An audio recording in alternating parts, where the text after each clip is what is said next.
ബലാത്സംഗ കുറ്റം ആദ്യത്തെ 6 പ്രതികളിൽ മാത്രം ഒതുങ്ങുന്നു. കൃത്യത്തിൽ നേരിട്ട് പങ്കെടുത്ത 6 പ്രതികൾ മാത്രം കുറ്റക്കാരെന്ന് തെളിഞ്ഞിരിക്കുന്നു. ഗൂഢാലോചനയ്ക്ക് തെളിവില്ല, അതുകൊണ്ട് ദിലീപ് കുറ്റക്കാരനല്ല, ദിലീപിനെ വെറുതെ വിട്ടിരിക്കുകയാണ് കോടതി. ശ്രീജിത്ത് നായർ ചേരുകയാണ്. ശ്രീജിത്ത്, വലിയൊരു ചരിത്ര വിധി. ഒരുപക്ഷെ ഈ വിധി അതിജീവിത കേട്ടുകൊണ്ടിരിക്കുകയാണ്. അവർ വീട്ടിലിരുന്നാണ് ഈ വിധി കേൾക്കുന്നത്. അവരെ പോലെ ഒട്ടേറെ പേരെ നിരാശരാക്കുന്ന ഒരു വിധി എന്ന് തന്നെ പറയണ്ടേ?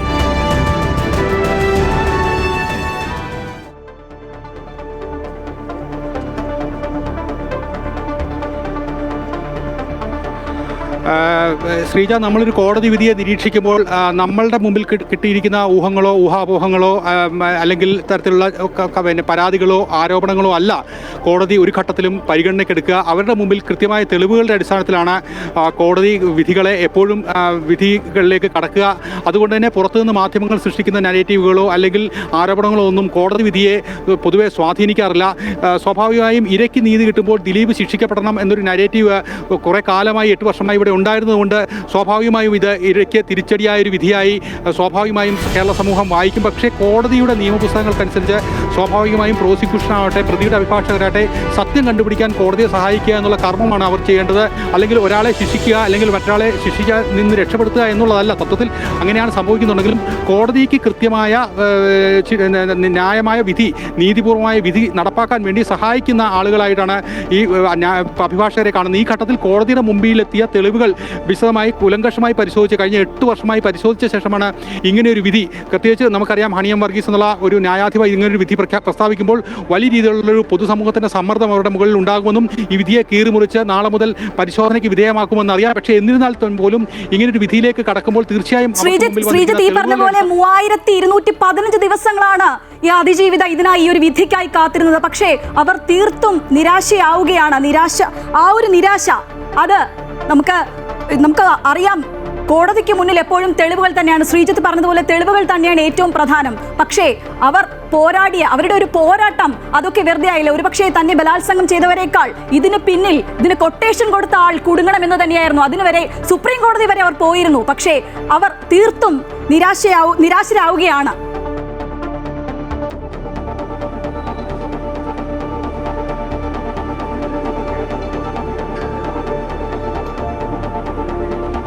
തീർച്ചയായും ഹേമ കമ്മിറ്റി ഉൾപ്പെടെയുള്ള നടപടികളിലേക്ക് പോയൊരു കാര്യത്തിലും ഒരുപക്ഷെ നോക്കിക്കഴിഞ്ഞാൽ തിരിച്ചടിയാവുന്ന ഒരു സമീപനം തന്നെയാണ് ഈ രീതിയിൽ പോകുന്നത്. കാരണം ശക്തരായവർ ഞങ്ങളുടെ ആ ഒരു പ്രമുഖരായവർ തങ്ങളുടെ സ്വാധീനം കൊണ്ട് ഈ പ്രത്യേകിച്ച് പല കാര്യങ്ങളും ശ്രീജിത്ത് ഞാൻ മടങ്ങി വരാം. 12 മണിക്ക് ശേഷം ശിക്ഷാവിധിയിൽ വീണ്ടും വാദം കേൾക്കുമെന്നാണ് കോടതിയിൽ നിന്നും അറിയാൻ കഴിയുന്നത്.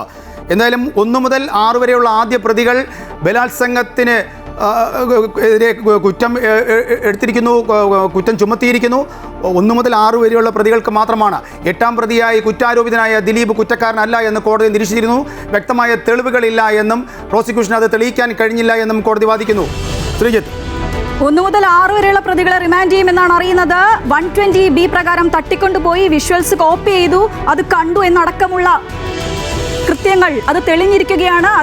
അതിനടിസ്ഥാനപരമായിട്ടാണ് ഇപ്പോൾ വിധി വന്നിരിക്കുന്നത്. ശ്രീജിത്ത്,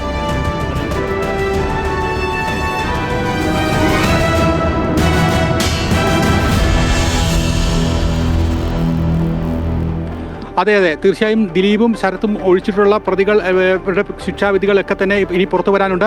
ഇവർ കുറ്റകൃത്യത്തിൽ നേരിട്ട് പങ്കാളികളായവരാണ്. നമുക്കറിയാം അത്താണിയിൽ വെച്ച് ഈ നടിയെ ഓടിക്കൊണ്ടിരിക്കുന്ന ഒരു വാഹനത്തിൽ വെച്ച് ബലാത്സംഗം ചെയ്തു. അതിനുശേഷം ഈ മാർട്ടിൻ ഉൾപ്പെടെയുള്ളവരാണ് ലാലിൻ്റെ വീട്ടിലേക്ക് എത്തിയെങ്കിലും പിന്നീട് മാർട്ടിൻ ഉൾപ്പെടെയുള്ളവരിൽ പങ്കാളിത്തം പ്രതിച്ചാണ് മാർട്ടിനെ 2ാം പ്രതിയാക്കിയത്. ഇവർ ഉൾപ്പെടെയുള്ളവർ ഈ ബലാത്സംഗത്തിലും ഗൂഢാലോചനയിലും ക്രിമിനൽ കുറ്റങ്ങളിലും നമ്മൾ നേരത്തെ സൂചിപ്പിച്ച വകുപ്പുകളിലെല്ലാം തന്നെ മുഴുവൻ വകുപ്പുകൾ നിലനിൽക്കുന്നതാണെന്ന് കോടതി കണ്ടെത്തിയിരിക്കുന്നു. പക്ഷേ ഇതിനകത്തെ സുപ്രധാനമായ ചോദ്യം ദിലീപ് ഇതിൽ പങ്കാളിത്തം എന്നുള്ള ഗൂഢാലോചനയുടെ പങ്കാളിത്തം കൃത്യമായി കോടതിക്ക് മുമ്പിൽ തെളിവുകളോടെ അവതരിപ്പിക്കാൻ പ്രോസിക്യൂഷന് സാധിച്ചില്ല എന്ന് തന്നെയാണ് മനസ്സിലാക്കേണ്ടത്. കാരണം ദിലീപുമായി ബന്ധപ്പെട്ടാണ് ഈ കേസിൻ്റെ മുഴുവൻ ചർച്ചകളും വിവാദങ്ങളും ഉണ്ടായിക്കൊണ്ടിരിക്കുന്നത്. അതുകൊണ്ട് തന്നെ ദിലീപ് ഈ കേസിൽ 8ാം പ്രതിയാണെങ്കിൽ പോലും ദിലീപിൻ്റെ ഒരു പങ്കാളിത്തം, കാരണം ഈ കേസിൻ്റെ ഗൂഢാലോചനയുടെ സൂത്രധാരൻ, ആ കേസ് കൃത്യമായി കോടതിക്ക് മുമ്പിൽ തെളിയിക്കാൻ പ്രോസിക്യൂഷന് സാധിച്ചിട്ടില്ല. നമുക്കറിയാം നേരത്തെ 2 പ്രോസിക്യൂട്ടർമാർ ഈ കേസിൽ നിന്ന് പിന്മാറിയിരുന്നു. കോടതി തങ്ങൾക്ക് അനുകൂലമായ രീതിയിലല്ല പ്രവർത്തിക്കുന്നതെന്നുള്ള ഒരു ആരോപണം ആ ഘട്ടത്തിൽ അന്ന് അവർ ഉയർത്തിയിരുന്നു.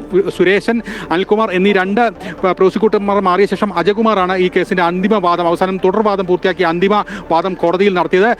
110 ദിവസങ്ങൾ വിചാരണ നീണ്ടതിൽ പ്രതിഭാഗം 87 ദിവസം ഇതിലെ അന്വേഷണ ഉദ്യോഗസ്ഥനായ ബൈജു കെ പൗലോസിനെ അടിമുടി ക്രോസ് ചെയ്ത് ഒരു സമാനതകളില്ലാത്ത ഒരു വിചാരണ കാലഘട്ടമാണ് നടന്നത്. മാത്രമല്ല കോടതികളിൽ ഉൾപ്പെടെ, സുപ്രീം കോടതിയിൽ ഉൾപ്പെടെ ഇത് പോയിരുന്നു. മാത്രമല്ല നടി ഉൾപ്പെടെയുള്ളവർ, നമുക്ക് ഈ കേസിന്റെ വിധി വന്ന സാഹചര്യത്തിൽ പഴയൊരു കാര്യം ആലോചിക്കാനുള്ളത്, നടി ഉൾപ്പെടെയുള്ളവർ ഈ കേസിലെ ന്യായാധിപയായ ഹണിയം വർഗീസിനെ മാറ്റണമെന്നാവശ്യപ്പെട്ട് ഹൈക്കോടതിയിൽ പോയ കാര്യം ഓർമ്മയിലുണ്ടാകുമല്ലോ.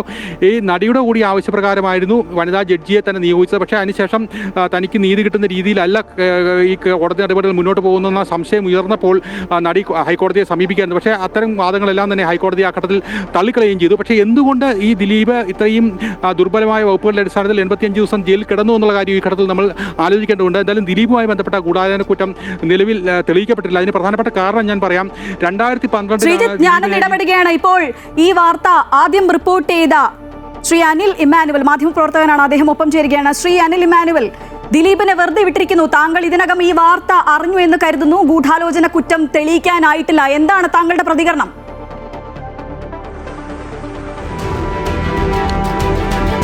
വളരെ നല്ലൊരു വിധി എന്ന് തന്നെയാണ് എന്റെ വിലയിരുത്തൽ.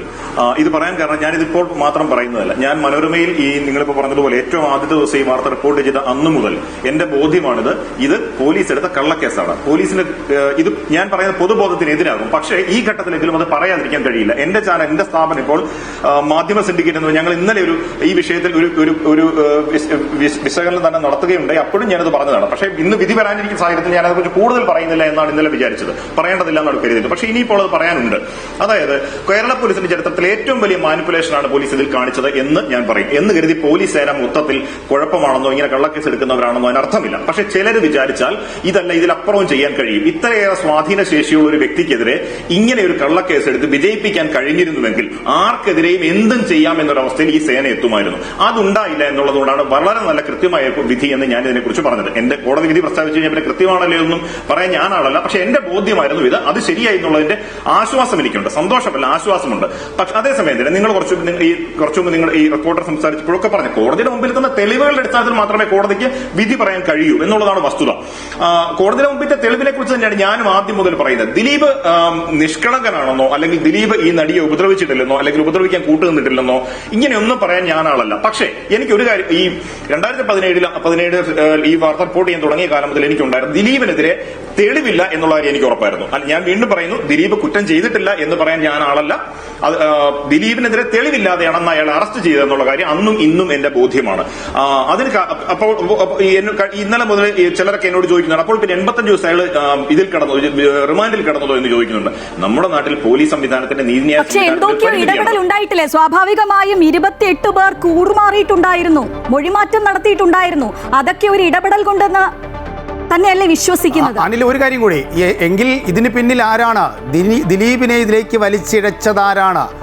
അതിനൊക്കെ ഉള്ള ഒരു മറുപടി കൂടി പറയണ്ടേ? സ്വാഭാവികമായും ഇത് പ്രോസിക്യൂഷനെ തെളിയിക്കാൻ കഴിഞ്ഞില്ല എന്ന ഒരു ആക്ഷേപമല്ലേ ഇനിയുമുണ്ടല്ലോ അപ്പർ കോടതിയിലേക്ക് പോകാനായിട്ട്?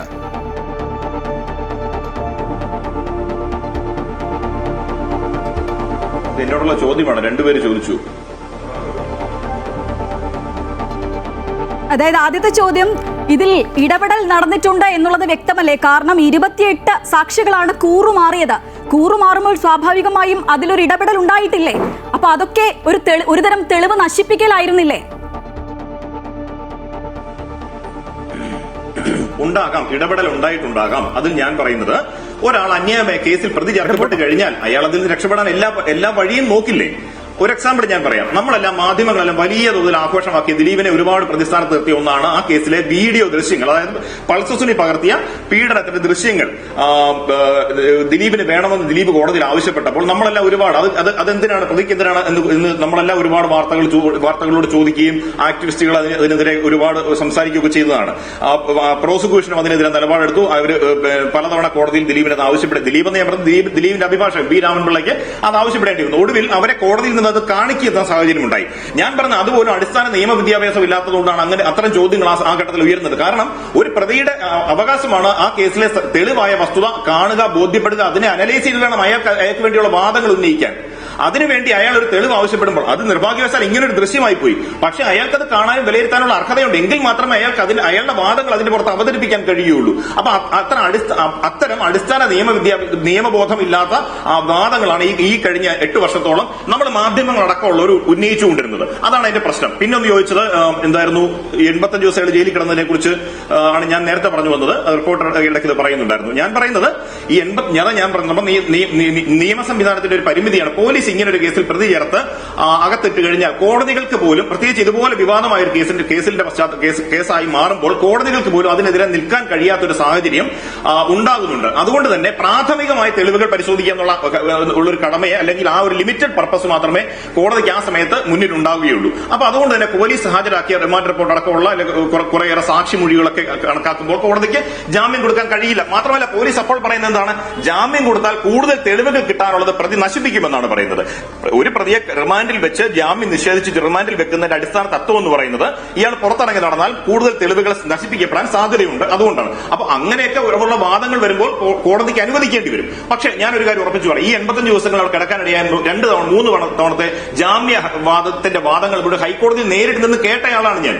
അതിൽ നിന്ന് ഞാൻ പറയുന്നത് എന്റെ 25 വർഷത്തെ ഈ ജേർണലിസം ചെയ്തുള്ള അല്ലെങ്കിൽ ഈ കേസുകൾ കൈകാര്യം ചെയ്തുള്ള എന്റെ എക്സ്പീരിയൻസിൽ ഞാൻ പറയുന്നത്, അന്നൊന്നും ദിലീപിനെതിരെ ഫുൾ പ്രൂഫായിട്ട് ഒരു വാദവും കൊണ്ടുവരാൻ പ്രോസിക്യൂഷന് കഴിഞ്ഞിരുന്നില്ല എന്നുള്ളതാണ്. പക്ഷേ കോടതി അന്ന് ജാമ്യം നിഷേധിച്ചു. അത് എന്തുകൊണ്ടാണെന്നുള്ളതിനെ കുറിച്ച് ഞാൻ ഈ ഘട്ടത്തിൽ പറയാൻ ആളല്ല. പക്ഷേ അങ്ങനെ ഒരു കേസിൽ അങ്ങനെ പോലീസ് ഫ്രെയിം ചെയ്ത് കൊടുത്തു കഴിഞ്ഞാൽ കോടതിയുടെ മുമ്പിലും കോടതിക്കും അതൊക്കെ കഴിയുള്ളൂ എന്നുള്ളതാണ് നമ്മുടെ നാട്ടിലെ ഏറ്റവും വലിയ പരിമിതി.